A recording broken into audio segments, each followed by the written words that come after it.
Hello friends, welcome back to সাতবাহারের একটি নতুন পর্বে আপনাদের সকলকে জানাই অনেক স্বাগত।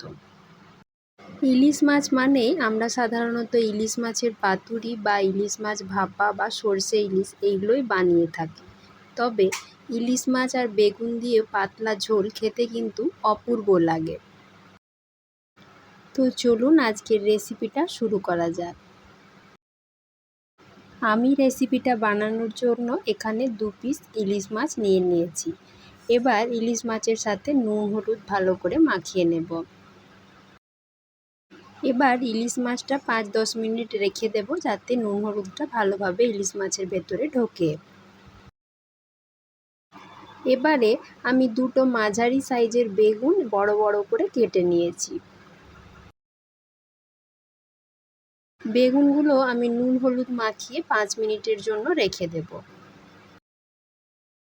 এইভাবে বেগুনের গায়ে নুন হলুদ মাখিয়ে অল্প কিছুক্ষণ রেখে দিলে বেগুন ভাজবার সময় কিন্তু একেবারেই তেল টানে না।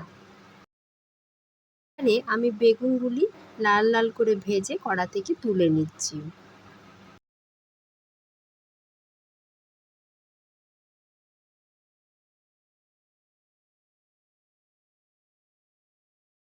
ওই বেগুন ভাজার তেলের সাথে আমি দিয়ে দিচ্ছি আধ চামচেরও একটু কম কালো জিরে আর 2টো কাঁচা লঙ্কা।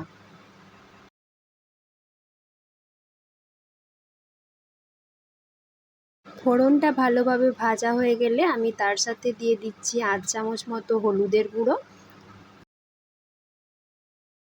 হলুদটা যাতে পুড়ে না যায় সেজন্য দিয়ে দিলাম অল্প পরিমাণে একটু জল, আর দিচ্ছি অল্প একটু কাশ্মীরি লঙ্কার গুঁড়ো, যাতে তরকারির কালারটা ভালো আসে। মশলা ভালোভাবে কষানো হয়ে গেলে আমি এখানে গরম জল অ্যাড করে দিচ্ছি। আপনারা যেমন পরিমাণ ঝোল রাখবেন সেই অনুযায়ী জলটা দিয়ে নেবেন। তার সাথে আমি দিয়ে দিচ্ছি পরিমাণ মতো লবণ। এবার আগের থেকে যে মাছগুলো নুন হলুদ মাখিয়ে রেখেছিলাম সেই মাছগুলো ঝোলের সাথে দিয়ে দিচ্ছি। আমি এখানে কাঁচা মাছ দিয়েই ঝোল বানাবো। আপনাদের যদি মনে হয় অল্প একটু ভেজে নেবেন, তবে ইলিশ মাছ বেশি ভাজলে কিন্তু তার গন্ধটা চলে যায়। এবারে ঢাকা দিয়ে 5 মিনিট মতো রান্নাটা হতে দেব। 5 মিনিট পর ঢাকা খুলে আমি আবারও 2টো কাঁচা লঙ্কা দিয়ে দিচ্ছি, আর দিয়ে দিচ্ছি ভেজে রাখা বেগুন। যেহেতু ইলিশ মাছ সেদ্ধ হতে খুব একটা বেশি সময় লাগে না, আর বেগুনগুলো আগের থেকে ভেজে রাখা আছে, তাই তরকারিটা হতে একদমই বেশি সময় লাগবে না। আবারও আমি ঢাকা দিয়ে মিনিট 3-4 ঝোলটা একটু ফুটতে দেব। কালো জিরে আর বেগুন দিয়ে ইলিশ মাছের এই ঝোল গরম ভাতের সঙ্গে খেতে কিন্তু অনবদ্য লাগে। আপনারা যে কোনো দিন এভাবে একবার বানিয়ে দেখবেন, আশা করছি আপনাদেরও অনেক ভালো লাগবে। আমার রেসিপি যদি ভালো লাগে তাহলে একটা লাইক করবেন এবং সকলের মাঝে অনেক বেশি করে শেয়ার করবেন। আর আমার চ্যানেল এখনও সাবস্ক্রাইব করা না হলে প্লিজ আমার চ্যানেলটিকে সাবস্ক্রাইব করে দেবেন এবং পাশে থাকা বেল বাটনটি অবশ্যই প্রেস করে দেবেন।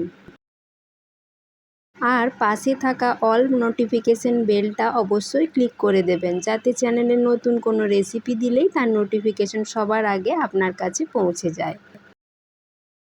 আজকের মতো এই পর্যন্তই। আবারও হাজির হয়ে যাব নতুন কোনো রেসিপি নিয়ে। সবাই ভালো থাকবেন, সুস্থ থাকবেন। আমার ভিডিওটি দেখবার জন্য সকলকে জানাই অসংখ্য ধন্যবাদ।